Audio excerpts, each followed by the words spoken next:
Commissioner Bennick? Here. Commissioner Chapman? Here. Commissioner Hoyler? Here. Commissioner Purvey? Here. Commissioner Smith? Here. Vice Chair Summers? Here. Chair Blair? Here. We have a quorum. Thank you. At this time, we'll stand for the Pledge of Allegiance, please. I pledge allegiance to the flag of the United States of America and to the republic for which it stands, one nation, under God, indivisible, with liberty and justice for all. Still shorten that much shorter. It's like, wait a minute. May we have the community development update, please?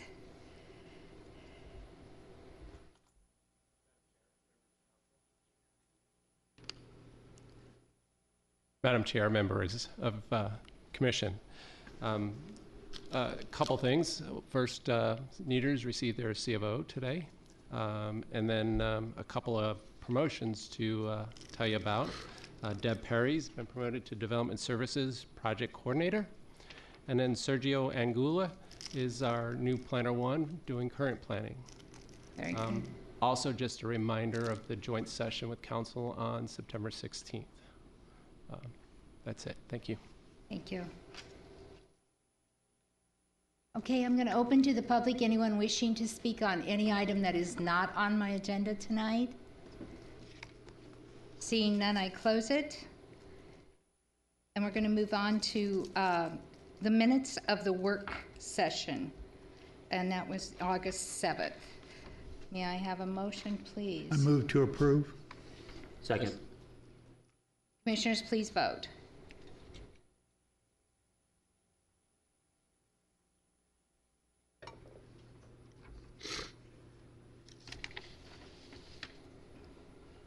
The motion carries with a vote of 4 ayes and 3 abstain. Very good. At this time, I'd like to have a motion for the minutes of the same meeting on August 7th, please. I move to approve. Commissioners, please vote.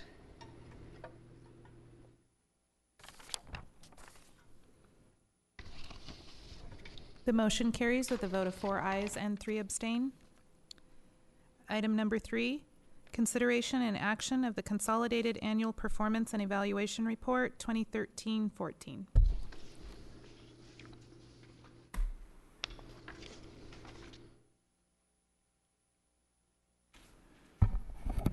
Good evening, Madam Chair, members of the Commission.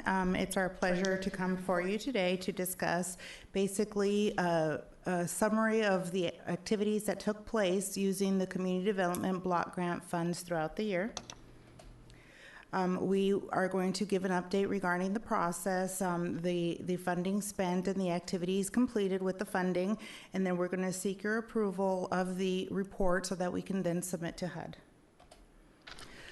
Just a little bit of background on the Consolidated Annual Performance Evaluation Report, otherwise known as the CAPER.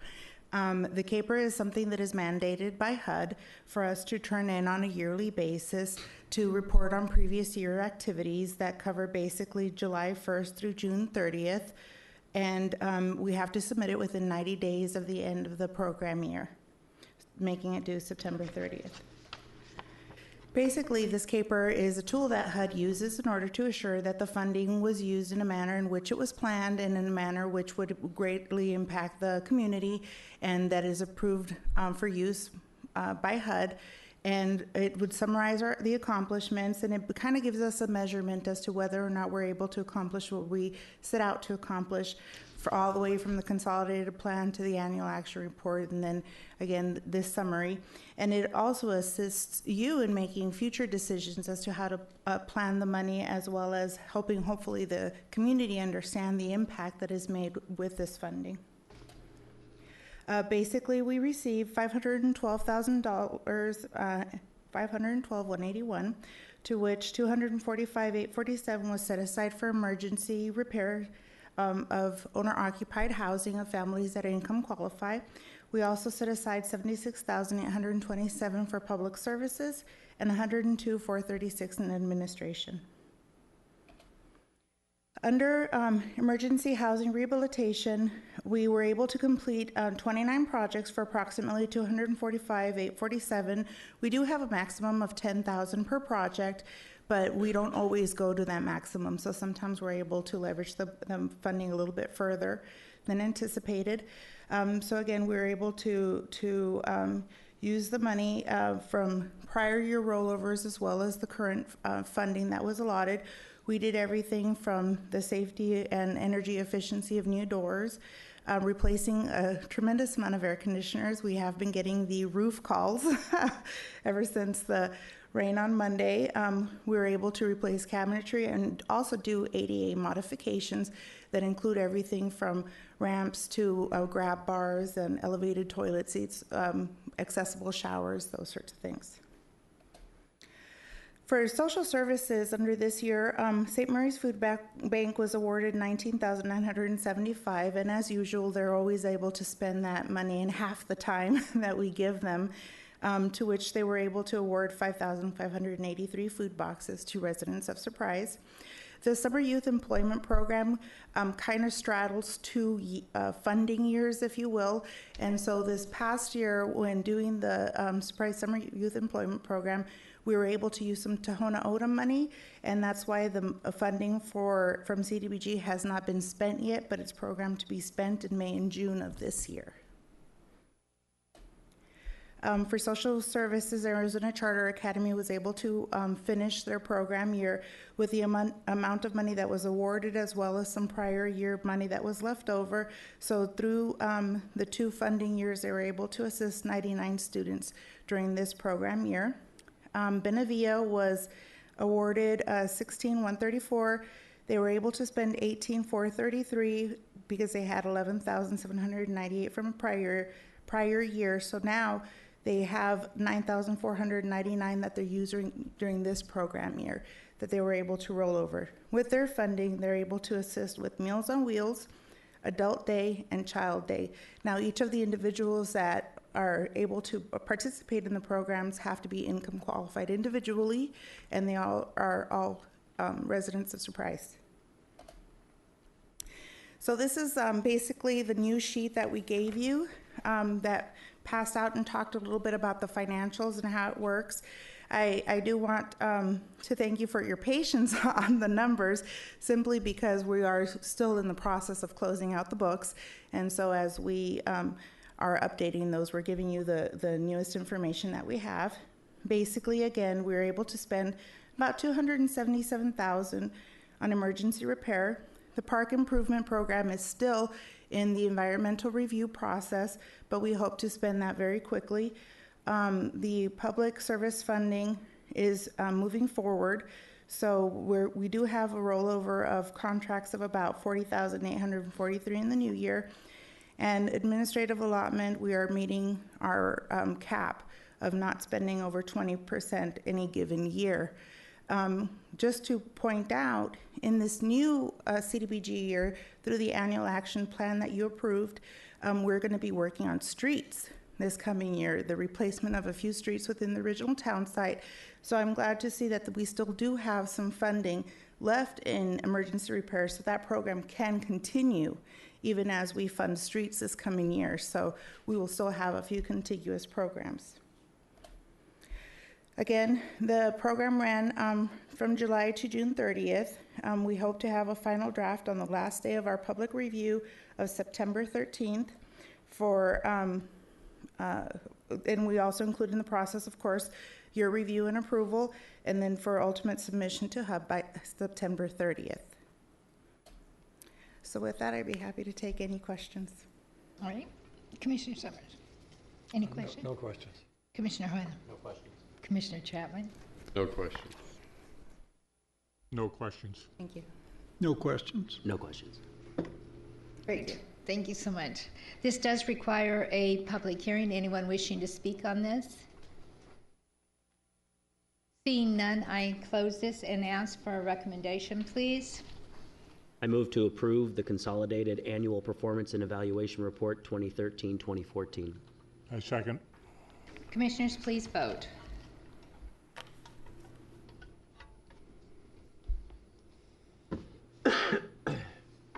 The motion carries with a vote of 7 ayes.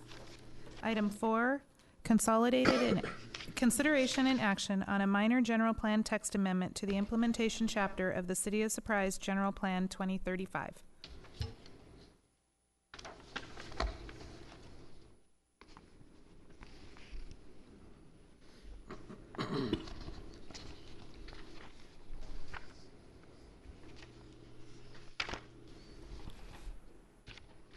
Chair, members of the Planning Commission, for the record, I'm Donna Bronski, Deputy City Attorney.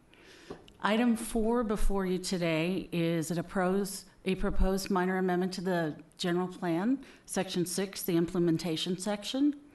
Just as a little bit of background, Section 6 was created to assure that the General Plan 2035 is actually implemented and not just put on a shelf and forgotten.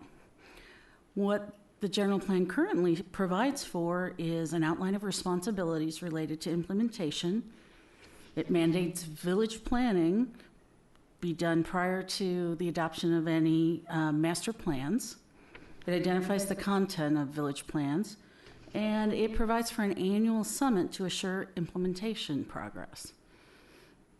Now, why we're coming to you today proposing this amendment is to hasten the development of the village plans, because we are getting some development pressures and developers coming in wanting to make some changes to their entitlements, and we don't have all the village plans completed at this time.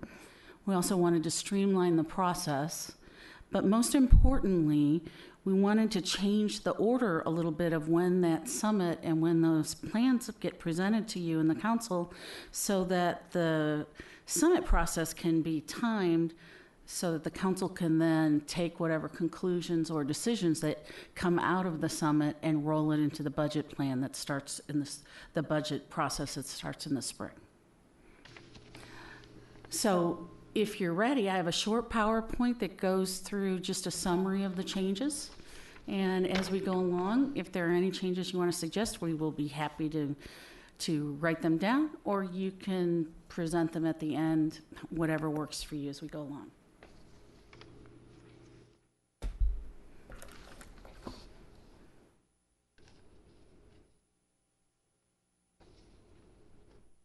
So as we discussed, it's Section 6 only, the implementation section of the general plan. And it goes through just what I just said about amending Section 6 to clarify and consolidate the requirements. And we also added a numbering system so that as we go along, it's easy, that'll give you some ease of referring to the different sections. Section 1 is just an introduction, and we are not making any changes to that.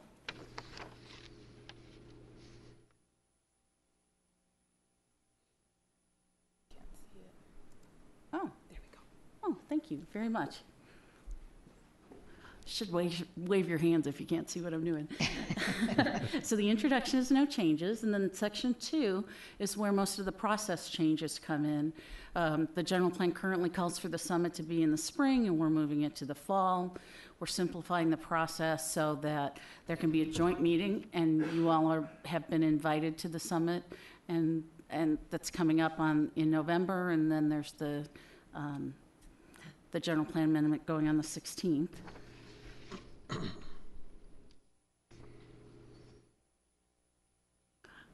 Then later in Section 2, we've added some clarification that the city manager has the responsibility to process the general plan amendments, and clarified that the zoning administrator has the ability to interpret the general plan just like the zoning administrator interprets the zoning code.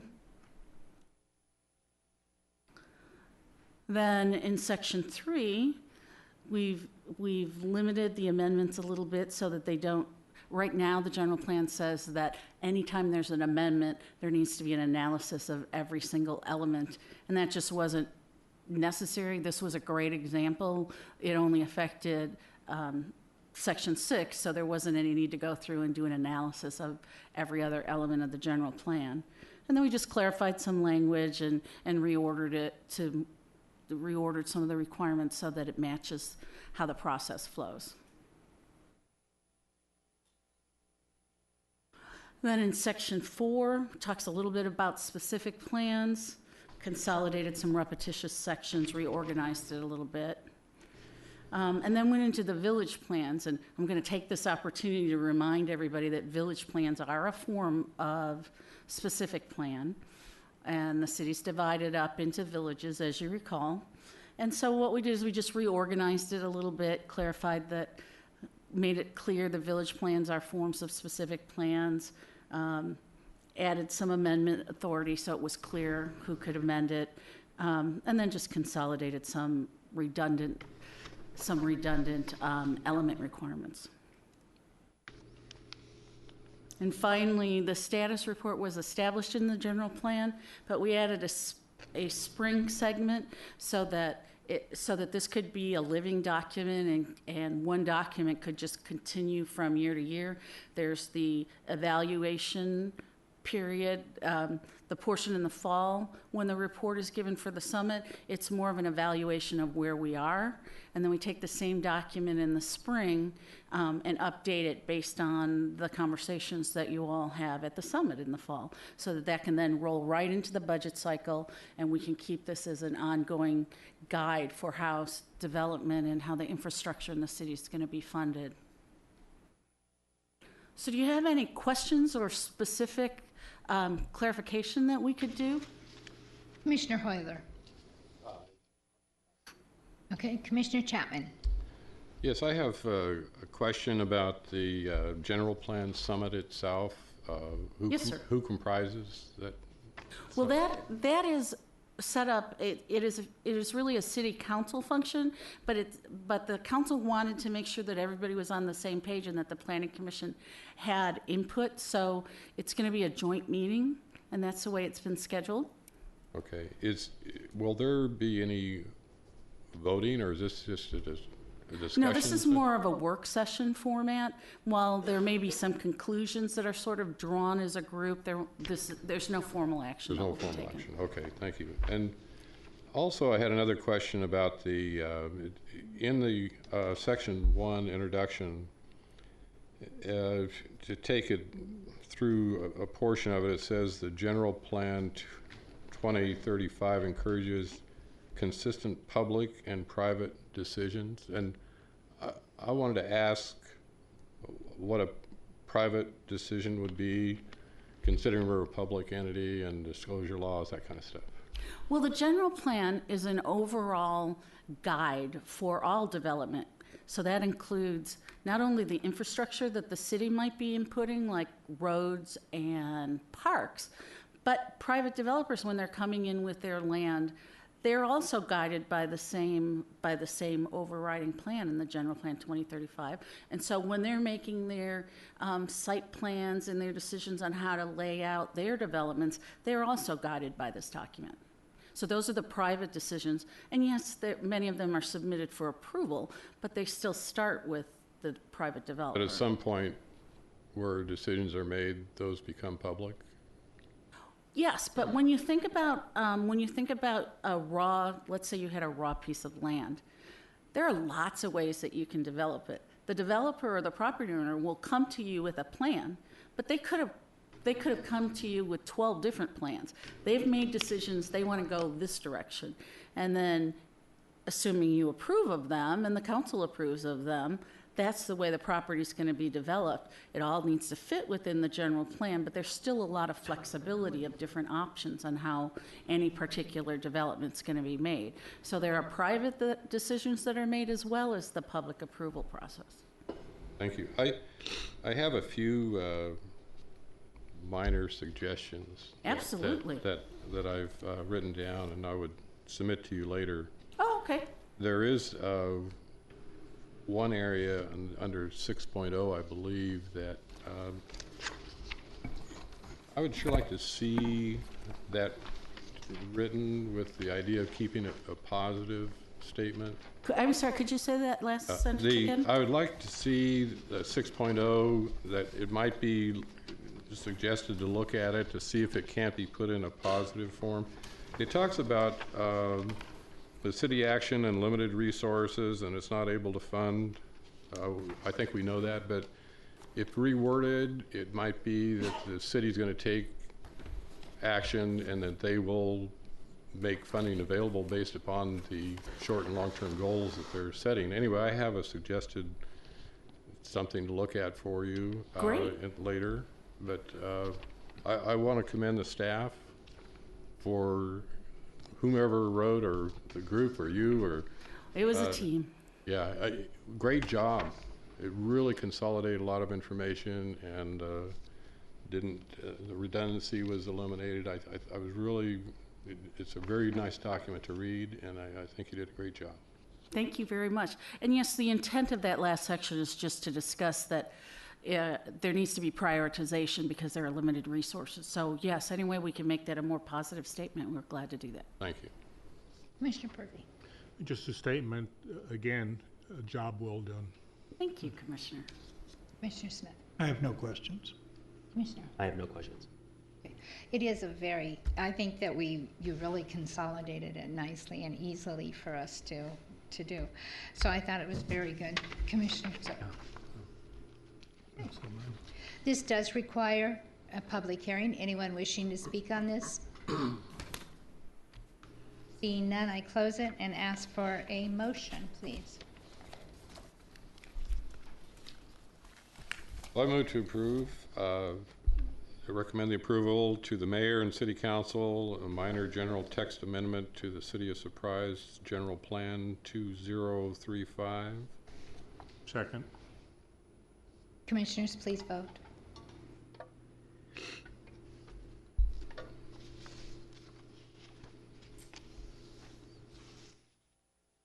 I have one more. The motion carries with a vote of 7 ayes. Thank you. Thank you, Commission. What we'll do is we'll incorporate the tweaks that you sent to us, and then it'll go to the City Council for final approval. Thank you. Good. Okay. Is there any other business that needs to be discussed for the city? No, ma'am. Okay, the future agenda items, we are 5 o'clock, is that correct? Yes, the 5 o'clock, September 16th. Which is Tuesday, is that Tuesday. correct? That's correct. Okay. Commissioners, anything else that you'd like to share? Seeing none, I call this meeting adjourned.